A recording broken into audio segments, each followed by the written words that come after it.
Viewers welcome back in our program जी। Doctor साहब मैं चाहांगी कि तुसी साडे ਜਿਹੜੇ ਦਰਸ਼ਕ ਸਾਨੂੰ ਲਾਈਵ ਦੇਖ ਰਹੇ ਨੇ ਫੇਸਬੁੱਕ ਤੇ ਉਹਨਾਂ ਦਾ ਸ਼ੁਕਰੀਆ ਅਦਾ ਕਰ ਦਿਓ। ਦੇਖੋ ਅਸੀਂ ਸਭ ਤੋਂ ਪਹਿਲਾਂ ਤਾਂ ਸਾਰਿਆਂ ਦਾ ਹੀ ਸ਼ੁਕਰੀਆ ਅਦਾ ਕਰਦੇ ਹਾਂ ਜਿਹੜੇ ਡਿਫਰੈਂਟ ਗੈਜਟਸ ਤੇ roku ਜਾਦੂ ਟਾਈਮ ਵਾਰਨਰ ਬੈਲ 5 RCN ਸਾਰਿਆਂ ਤੇ ਹੀ ਦੇਖ ਰਹੇ ਨੇ ਜੀ। ਲੇਕਿਨ ਫੇਸਬੁੱਕ ਨੇ ਜਿਹੜਾ ਲਾਈਵ ਇਸ ਦੀ ਸ਼ੁਰੂਆਤ ਹੋਈ ਹੈ ਸਾਨੂੰ ਹੋਰ ਵੀ ਦਰਸ਼ਕਾਂ ਨਾਲ ਜੋੜੇ ਜੀ ਔਰ ਅਸੀਂ ਕੁਇਕਲੀ ਜਿਨ੍ਹਾਂ ਦੇ ਨਾਂ ਸਾਹਮਣੇ ਸਕਰੀਨ ਤੇ ਨੇ ਮੇਰੇ ਸਾਹਮਣੇ ਵੀਰ ਦਲਜੀਤ ਸਿੰਘ ਉਹਨਾਂ ਨੇ ਤੁਹਾਨੂੰ ਤੇ ਮੈਨੂੰ ਫਤਿਹ ਭੇਜੀ ਹੈ। ਵਾਹਿਗੁਰੂ ਜੀ ਕਾ ਖਾਲਸਾ ਵਾਹਿਗੁਰੂ ਜੀ ਕੀ ਫਤਿਹ। ਸੁਖਪਾਲ ਸਿੰਘ ਪਾਲੀ ਹੋਰਾਂ ਨੇ 2 ਮੈਸੇਜ ਕੀਤੇ ਨੇ ਕਿ ਕੱਲ ਵੀ ਸਵਾਲ ਕੀਤਾ ਸੀ, ਕਿਰਪਾ ਕਰਕੇ ਜਵਾਬ ਜ਼ਰੂਰ ਦੇਣਾ।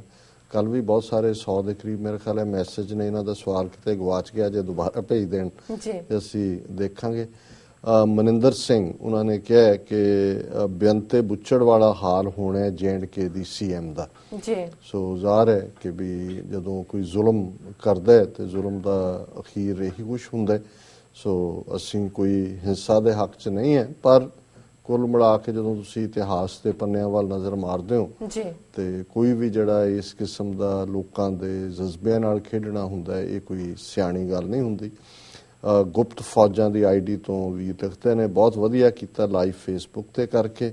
ਵਿੱਕੀ ਮਾਨ ਫਤਿਹ ਭੇਜਦੇ ਨੇ, ਗੁਰਵਿੰਦਰ ਸਿੰਘ ਖਾਲਸਾ ਔਰ ਜ਼ਫਰਾਨ ਅਕਰਮ ਉਹਨਾਂ ਨੇ ਪੂਰਾ ਇੱਕ ਨਕਸ਼ਾ ਬਣਾਇਆ ਜਿਹਦੇ 'ਚ ਭਾਰਤ ਦੇ ਨਕਸ਼ੇ 'ਚੋਂ ਕਿਵੇਂ ਅੱਡ-ਅੱਡ ਜਿਹੜੇ ਨੇ ਜਿਨ੍ਹਾਂ 'ਚ ਖਾਲਿਸਤਾਨ ਦਾ ਪੂਰਾ ਝੰਡਾ ਖੰਡੇ ਦੇ ਨਾਲ ਜਿਹੜਾ ਉਹ ਦਿੱਤਾ। ਸੋ ਅਸੀਂ ਇਹਨਾਂ ਸਭ ਦਾ ਹੀ ਸ਼ੁਕਰੀਆ ਅਦਾ ਕਰਦੇ ਹਾਂ ਜੀ। ਡਾਕਟਰ ਸਾਹਿਬ ਸਾਡੇ ਕੋਲ ਈਮੇਲ ਆਈ ਹੈ ਸਿਡਨੀ ਆਸਟ੍ਰੇਲੀਆ ਤੋਂ ਵੀਰ ਉਪਜੀਤ ਸਿੰਘ ਜੀ ਦੀ। ਇਹ ਲਿਖਦੇ ਹਨ, ਪਿਆਰੇ ਡਾਕਟਰ ਸਾਹਿਬ ਜੀ ਵਾਹਿਗੁਰੂ ਜੀ ਕਾ ਖਾਲਸਾ ਵਾਹਿਗੁਰੂ ਜੀ ਕੀ ਫਤਿਹ। ਮੈਂ ਇਹ ਮੈਸੇਜ ਇੱਕ ਦਰਸ਼ਕ ਵੱਲੋਂ ਤੁਹਾਨੂੰ 2020 ਰੈਫਰੈਂਡਮ ਦੀ ਨਾਕਾਮੀ ਬਾਰੇ ਪੁੱਛੇ ਸਵਾਲਾਂ ਨੂੰ ਮੁੱਖ ਰੱਖ ਕੇ ਲਿਖ ਰਿਹਾ ਹਾਂ। ਕੀ ਮੈਂ ਤੁਹਾਨੂੰ ਇਹ ਬੇਨਤੀ ਕਰ ਸਕਦਾ ਹਾਂ ਕਿ ਤੁਸੀਂ ਏਦਾਂ ਦੀਆਂ ਨਿਰਾਸ਼ਾਵਾਦੀ, ਨਾਪੱਖੀ ਅਤੇ ਹਾਰੀ ਸੋਚ ਦੀ ਗਵਾਹੀ ਭਰਦੀਆਂ ਲਿਖਤਾਂ ਨੂੰ ਪ੍ਰੋਗਰਾਮ ਵਿੱਚ ਸ਼ਾਮਲ ਨਾ ਕਰਿਆ ਕਰੋ। ਜਿਵੇਂ ਦਰਸ਼ਕ ਪੁੱਛਦੇ ਹਨ ਕਿ ਜੇ ਖਾਲਿਸਤਾਨ ਬਣ ਜਾਵੇ ਤਾਂ ਸਾਡਾ ਕੀ ਬਣੇਗਾ, ਅਸੀਂ ਜੀਵਾਂਗੇ ਕਿਵੇਂ, ਪੈਸਾ ਕਿੱਥੋਂ ਆਊ, ਇਹ ਨਾਲੇ ਉਹ।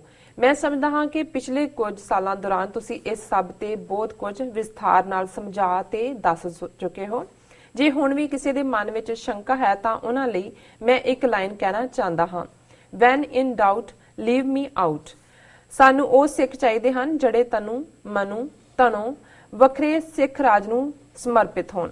ਇਸ ਨੂੰ ਛੱਡ ਕੇ ਸਾਨੂੰ ਉਹਨਾਂ ਈਮੇਲਸ ਵੱਲ ਧਿਆਨ ਦੇਣਾ ਚਾਹੀਦਾ ਹੈ ਜਿਹੜੇ ਇਹ ਪੁੱਛਦੇ ਹਨ 2020 ਰੈਫਰੈਂਡਮ ਵਿੱਚ ਸ਼ਮੂਲੀਅਤ ਕਿਵੇਂ ਕਰਨੀ ਹੈ ਅਤੇ ਸਾਡੀ ਅਗਲੀ ਰਣਨੀਤੀ ਕਿਵੇਂ ਦੀ ਹੋਣੀ ਚਾਹੀਦੀ ਹੈ। ਬਹੁਤ ਹੋ ਗਿਆ, ਅਸੀਂ ਹਰ ਰੋਜ਼ ਇੰਟਰਨੈਟ ਤੇ ਘੰਟਿਆਂ ਬੱਧੀ ਗੁਜ਼ਾਰਦੇ ਹਾਂ ਤੇ ਅਸੀਂ ਵੋਟ ਪਾਉਣ ਲਈ ਕੁਝ ਮਿੰਟ ਨਹੀਂ ਕੱਢ ਸਕਦੇ। ਸਾਨੂੰ ਸਿੱਖ ਕਹਾਉਂਦਿਆਂ ਸ਼ਰਮ ਆਉਣੀ ਚਾਹੀਦੀ ਹੈ। ਸਾਨੂੰ ਹਿੰਦੂਆਂ ਕੋਲੋਂ ਸਿੱਖਣਾ ਚਾਹੀਦਾ ਹੈ। ਉਹ ਆਪਣੀ ਜ਼ਿੰਦਗੀ ਵਿੱਚ ਹਰ ਰੋਜ਼ ਹਿੰਦੂ ਧਰਮ ਦੇ ਉਲਟ ਚੱਲਦੇ ਨੇ, ਪਰ ਜਦੋਂ ਕੋਈ ਉਹਨਾਂ ਨੂੰ ਹਿੰਦੂ ਹਿੱਤ ਲਈ ਵੋਟ ਪਾਉਣ ਲਈ ਕਹੇ ਤਾਂ ਉਹ ਵੋਟ ਪਾਉਣ ਲਈ ਮੀਲਾਂ ਤੱਕ ਚੱਲ ਕੇ ਜਾਂਦੇ ਹਨ।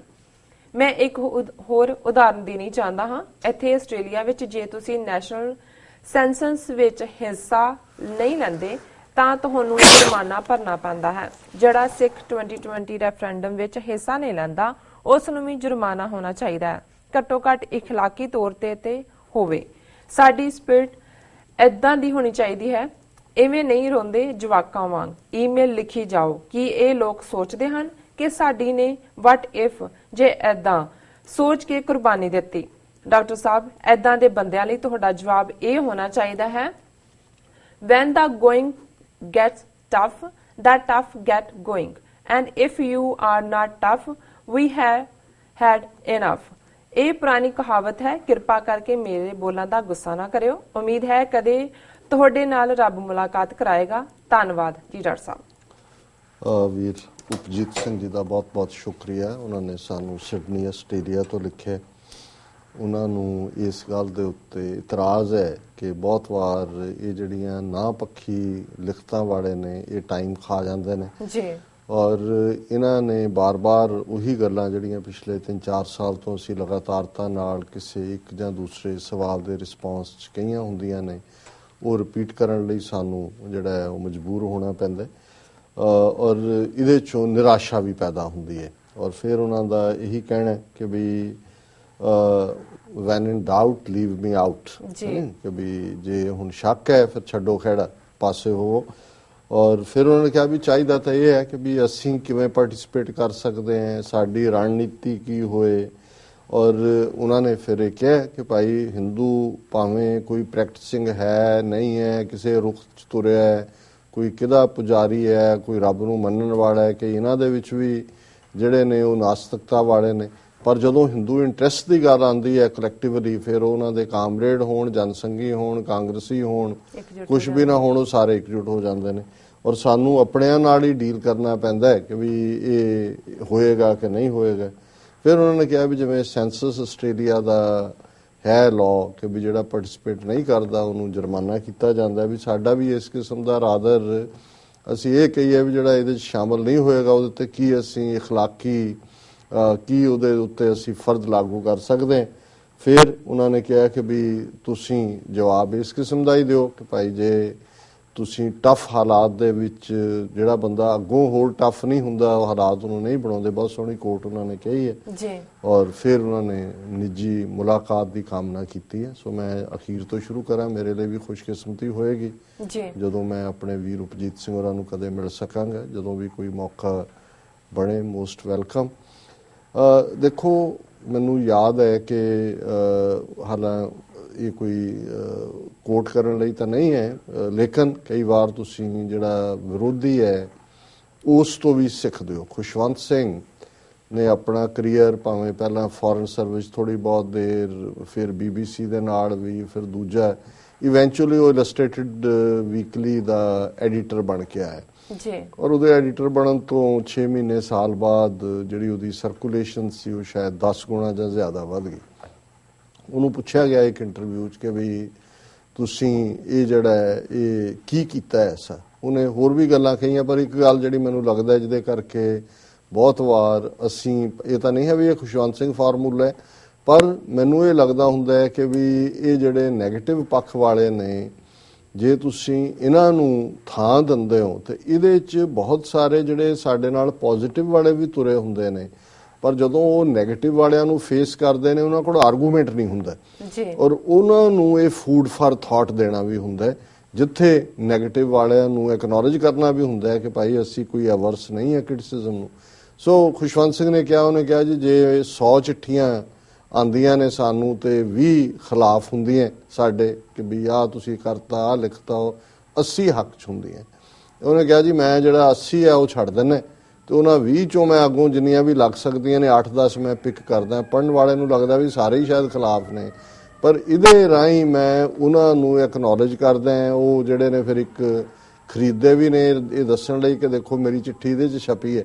ਸੋ ਖੈਰ ਅਸੀਂ ਤਾਂ ਕੋਈ ਇਸ ਕਿਸਮ ਦਾ ਨਹੀਂ ਹੈ, ਲੇਕਿਨ ਮੈਨੂੰ ਇਹ ਜ਼ਰੂਰ ਹੁੰਦਾ ਹੈ ਕਿ ਵੀ ਇਸ ਸਾਰੇ ਦੇ ਨਾਲ ਇੱਕ ਜਿਹੜੇ ਨੈਗੇਟਿਵ ਸੋਚ ਵਾਲੇ ਨੇ ਉਹਨਾਂ ਨੂੰ ਵੀ ਹੁੰਦਾ ਹੈ। ਉਹ ਕਈ ਕਹਿਣਗੇ ਜੀ ਇਹ ਤੁਸੀਂ ਕਹੋਗੇ ਨਹੀਂ, ਪਰ ਅਸੀਂ ਦੱਸਦੇ ਹਾਂ ਕਿ ਭਾਈ ਇਸ ਨੂੰ ਅਸੀਂ ਜਿਹੜਾ ਹੈ ਹਰ ਇਸ਼ੂ ਨੂੰ, ਜੇ ਉਹਦੇ 'ਚ ਕੋਈ ਮੀਟ ਹੈ ਜਾਂ ਨਹੀਂ ਹੈ, ਅੰਗਰੇਜ਼ੀ ਦੀ ਐਕਸਪ੍ਰੈਸ਼ਨ ਹੈ ਕਿ ਬਈ ਕੋਈ ਤੱਤਸਾਰ ਹੈ ਕਿ ਨਹੀਂ, ਸਟਿਲ ਅਸੀਂ ਕਈ ਵਾਰ ਉਹਨੂੰ ਸ਼ਾਮਲ ਕਰਦੇ।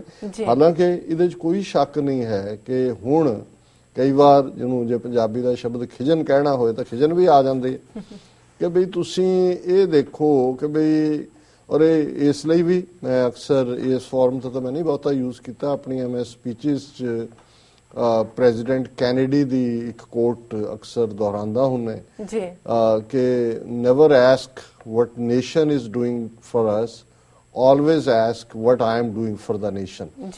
ਬਜਾਏ ਕਹਿਣ ਦੇ ਕਿ ਦੇਸ਼ ਮੇਰੇ ਲਈ ਕੀ ਕਰ ਰਿਹਾ ਹੈ, ਹੋਏਗਾ 2020 ਇੱਧਰ ਹੋਏਗਾ ਉੱਧਰ ਹੋਏਗਾ, UN ਉਹਨੂੰ ਮੰਨੇਗੀ ਕਿ ਨਹੀਂ ਮੰਨੇਗੀ, ਉਹ ਬਾਅਦ ਚ ਜਦੋਂ ਬਣ ਗਿਆ ਦੇਸ਼ ਸਮੁੰਦਰ ਕਿੱਥੋਂ ਆਏਗਾ, ਪੈਸੇ ਕਿੱਥੋਂ ਆਣਗੇ, ਜਹਾਜ਼ ਕਿੱਥੋਂ ਆਣਗੇ।